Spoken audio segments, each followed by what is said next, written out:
Want to learn the most important composition rules in photography? In the end of this video, you know all the composition rules you need to know to take outstanding images. If you want to learn more about how to make a living out of creative photography, subscribe to my channel and hit the bell to be notified when I post a new video each Wednesday.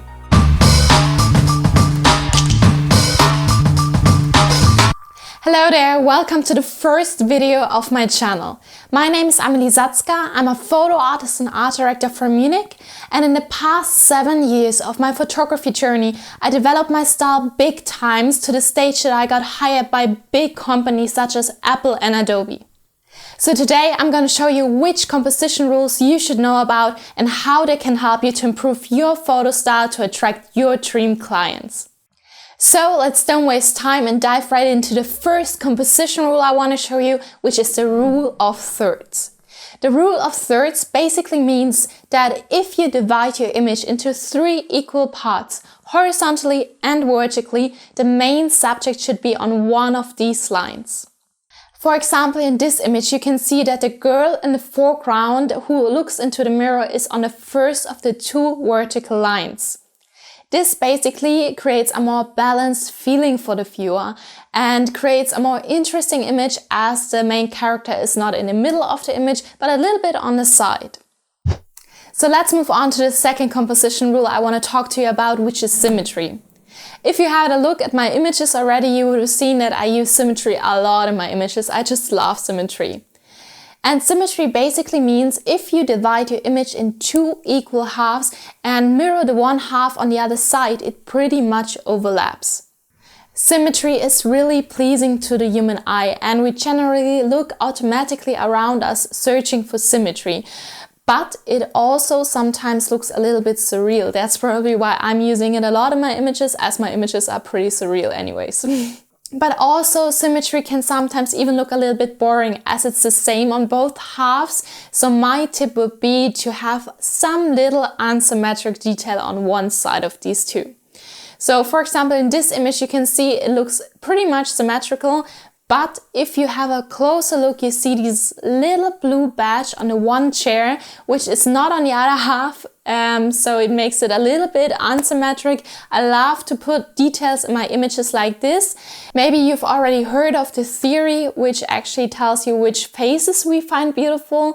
And the theory says that most faces we think are beautiful are pretty much symmetric faces, but with one little detail unsymmetrical. Which brings me back to my images. I think it applies to images as well as to faces. If you have a symmetric image and put a little unsymmetric detail in your image, it makes the whole image more beautiful. So just try it out the next time you try a symmetric image, and let's move on to the next composition rule, which is leading lines. Leading lines are basically lines you can find inside of your image. They can be organic or straight. So for example, at this image you can see that the leading lines are the edges of the street. But also mountains can create leading lines, as you can see here. So they are organic, they're not straight, but they just move around the mountain edge. Leading lines can also create more depth in your image. So you can see at this image, the leading lines are created by the tombstones and just show you how big the symmetry is. So if you use leading lines inside of your image, you should be aware of how you use the leading lines, as they should guide the viewer to the main subject, main character, main whatever you want to show the viewer inside of your image. So for example, in this image, you can see that the leading lines, the lines in a baseball court, lead towards the head of the girl hiding on the ground. So be aware of how you use them, but leading lines are an awesome tool of creating awesome images. The next composition rule I want to talk to you about is frame in the frame, which basically means that you put a frame around your main subject. That can be 3 branches around your couple or your model or whatever you're shooting. It can be a window where somebody's looking through, like in this image of mine. It can be a doorway. It can be so many things. So you can get really creative with that. For example, a mirror is also a framing because it only reflects what is showing on the opposite of your camera. So it puts a framing around your main subject. But you can also come up with a framing yourself, like I did in this fashion shooting. I just put a hole in a piece of paper and shot through it, and it created a really nice framing for my model, as you can see here. Also, for example, in this image, I created a frame in the frame with a lot of fans, which I created myself. I just folded a bunch of pieces of papers. So the next time when you're not sure how to capture your model, just have a look around you and search for some trees, some windows, some doorways to create a nice frame in the frame image. Or if you're like me, you can just take some props with you, like a piece of paper or a mirror or something like this, to just be prepared to have some interesting props to create an interesting image. So let's inspire each other. Just comment below what is your favorite frame in the frame you already used intentionally or not intentionally. So the fifth composition rule are patterns and structure. And patterns and structure can literally be found everywhere. You can find them in flowers, you can find them in leaves, you can find them in waves. You just have to keep an eye out for it. You can also find them in architecture, like windows can be patterns, and doorways maybe, or even tiles like in this image. I use them for a really nice rhythm in the image, and you can even see that they repeat themselves in the dress I'm wearing. But you can even find them in items or things you haven't thought of before. For example, hats can create a really nice structure or patterns in a crowd. Like I used in this image of mine, I had all these people in the image and they all create a really nice pattern. And what I want to talk to you about or show you, especially in this image, is that it makes a really interesting image if you interrupt the patterns. For example, in this image, you can see that all the other people are wearing red jumpers and have the mask in front of their face. But the one girl I want to have to focus on has a yellow jumper and doesn't have the mask in front of her face. So you can use patterns and structure or any of the composition rules, but you can also interrupt them to create a more interesting image.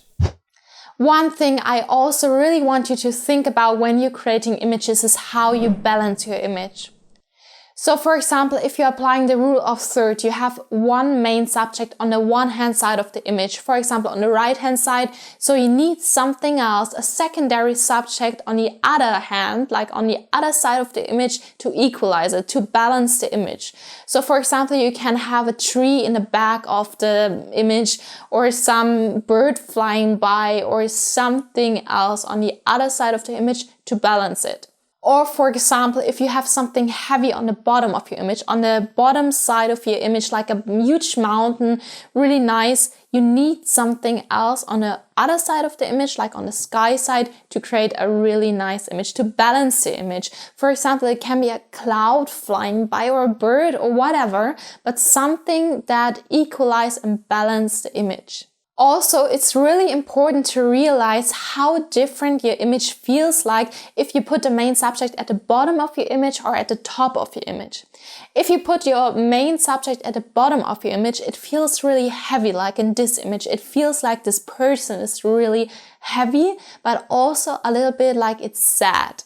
Because it's at the bottom, it's down to earth. But on the other hand, if you put your main subject on the top of your image, it feels really light, like in this image. So the next time you're creating an image, you can just think about what story you want to tell and apply these rules. The last rule I really quickly wanted to mention is size equals power, which basically means that it's really important which perspective you take. If you're shooting from down up, you give the viewer the feeling that he's really small, like almost like a child's perspective, and that the main subject you are shooting is really big and dominant. But on the other hand, if you're shooting from up down, you give the viewer the opposite feeling, like he's really big, really tall, and the subject you're shooting is really small, like a child. Like for example, in this image, I applied this rule as I wanted to seem more like a puppet, like a small person or something like this, so I shot from up down to give the viewer the feeling to look down at me. And last but not least, the most important rule, don't follow these rules. What I mean by that, it is important to know these rules, but what is far more important is to know what story you want to tell in your images.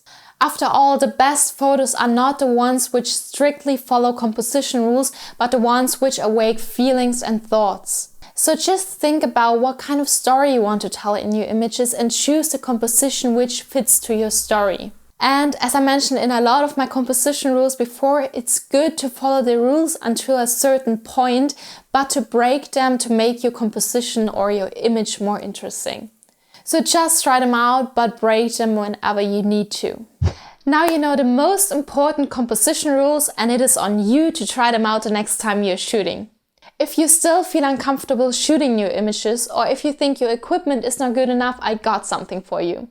I created an online course on how to shoot and edit creative images with solely your iPhone, and you can get it now on Skillshare. If you don't have Skillshare yet, you can follow my link below and get it for free for the next 14 days. Also, if you want to get your daily dose of inspiration, you can follow me on Instagram at the link below. I post a lot of behind the scenes photos and videos, and a lot of new photos, of course, as well. If you want to see more behind the scenes videos of how I create my images, please make sure to check out these videos next. If you like this video, please hit the like button, subscribe to my channel and share it with your friends. Thank you so much for watching. I hope you enjoyed it and see you next week.